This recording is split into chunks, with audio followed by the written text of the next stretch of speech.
My name is Emily.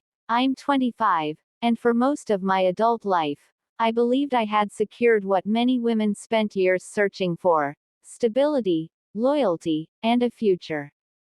I lived in a modest but beautiful flat in Manchester, engaged to my long-term partner Daniel, a 28-year-old architect with a calm voice and collected personality. People often said we looked like the kind of couple that survived everything. And I believed them. Or maybe I just wanted to.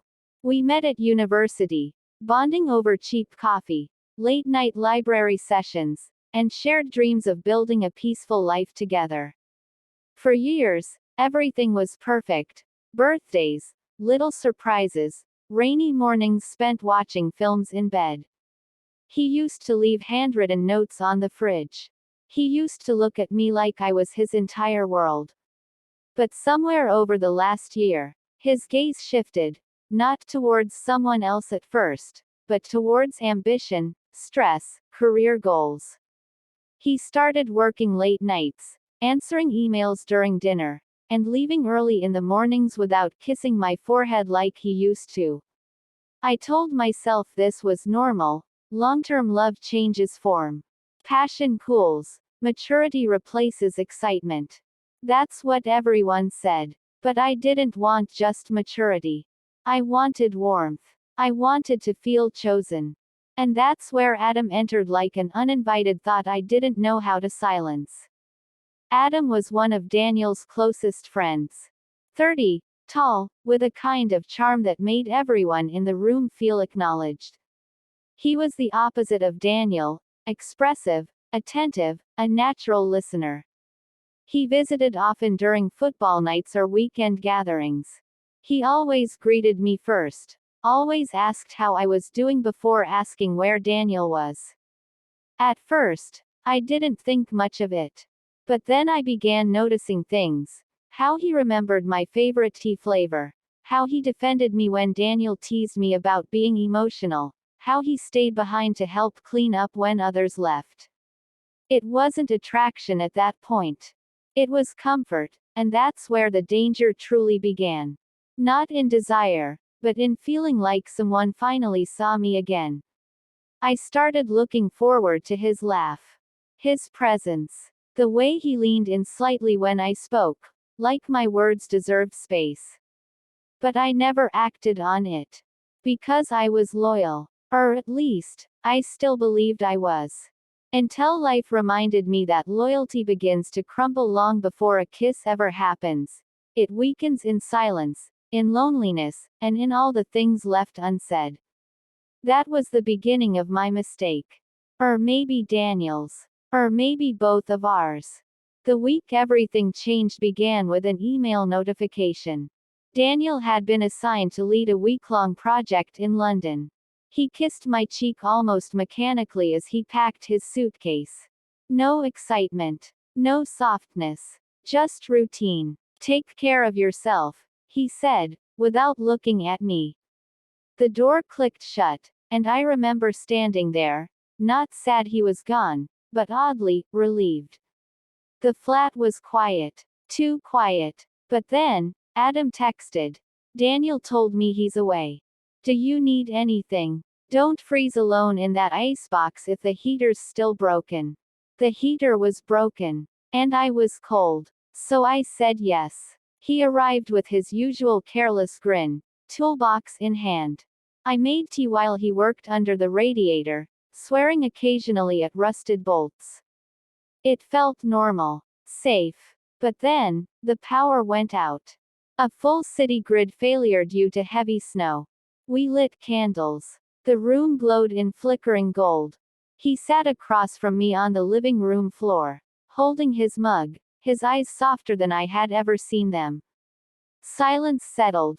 Not awkward, but thick with unspoken understanding. "Emily," he said quietly. "Can I ask you something? And I want an honest answer." I nodded, though my chest tightened. "Are you actually happy?" The question shouldn't have hurt. But it did. Because no one had asked me that in a long time. Not even Daniel. I opened my mouth to lie. To say yes. But the truth spilled instead, slow and painful. I don't know, I whispered. I feel like I'm fading in my own life. His eyes softened further. You deserve more than fading. We didn't touch. We didn't cross any line. But that moment, that silent agreement that something between us existed, was more intimate than any embrace. When the lights returned, something between us had changed forever. We didn't talk about it. He left shortly after. But before walking out, he paused at the door. If you ever need someone to talk to, someone who actually listens, I'm here. The door closed. I leaned against it, breath trembling, knowing that my loneliness had finally been witnessed. Nothing happened that night, but everything changed. Daniel returned a day earlier than expected. I was in the kitchen making coffee when I heard his voice from the hallway, laughing quietly on the phone.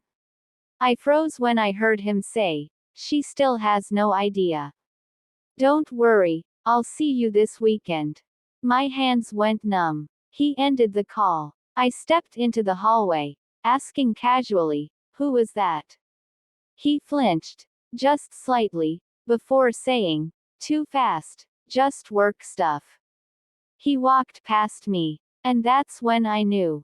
My heart pounding, I waited till he showered, then checked his phone. No passcode change. He was careless. Or confident. There it was. Dozens of messages between him and a woman named Sophie, a coworker. Months of flirtation. Late-night meetups. Hotel bookings. Selfies. Her calling him love. My breath shattered. I didn't cry. I didn't scream. I just went cold. So cold I felt weightless. Minutes later, the doorbell rang. I opened it blindly, and Adam stood there, holding a wrench he forgot earlier. He saw my face before I could speak. "Emily, what happened?" I didn't answer. I just walked away, leaving the door open. He followed silently into the living room. I handed him Daniel's phone. His jaw tightened. "How long?" "Months," I whispered. He placed the phone down, then gently took my hands, guiding me to sit. "He doesn't deserve you," he said, voice shaking. "He hasn't for a long time." That was the moment he lost control, not in anger, but in restraint. His thumb grazed the back of my hand. A touch so tender it broke me further than betrayal did. "I tried so hard to stay just his friend," he said, voice low. "But seeing you like this, I can't pretend anymore." Tears finally came. Not for Daniel, but for the years I spent being unseen. "Adam," I whispered, "I don't want to be strong tonight." He leaned in, slowly, giving me every chance to pull away. I didn't. Our lips met softly, not in lust, but in aching relief. That was it. The line was crossed. And even as it happened, I knew I would carry both comfort and guilt forever. I confronted Daniel the next morning.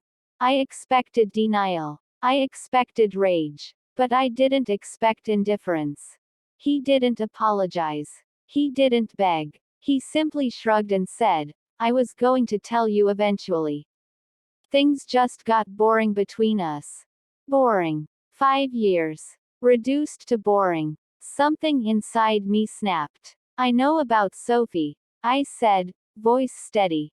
"And I also need you to know, I wasn't alone last night." His head jerked. "What?" I held his gaze. "Adam." Silence. Then rage. Sudden and uncontrolled. "My best friend," he hissed. "You're unbelievable." I almost laughed. "You cheated for months. I slipped once after finding out. But I'm unbelievable." He didn't reply. He just stared. Not with heartbreak, but with wounded pride. That's when I knew. His anger wasn't about me. It was about losing possession. The engagement ended without ceremony. No tears. No pleading. Just boxes packed and keys returned. Adam wanted to talk. He asked if this meant something. If we could try. But I shook my head. I don't know if what happened between us was love, I said quietly. Or revenge disguised as affection. I care about you. But I need to heal before I choose anyone again. He understood. Or at least, he respected it. Now, I live alone. Not lonely, peaceful. Healing is slow. Some nights, guilt visits. Some nights, anger does. But most days, I wake up knowing one thing. Infidelity isn't always the beginning of betrayal. Sometimes, it's the final symptom of a love already dying. What I did was wrong. What he did was worse. But what hurt most was how long we both pretended everything was fine. If my story teaches anything, let it be this. The real betrayal begins the moment you stop fighting for each other, long before you ever touch someone else.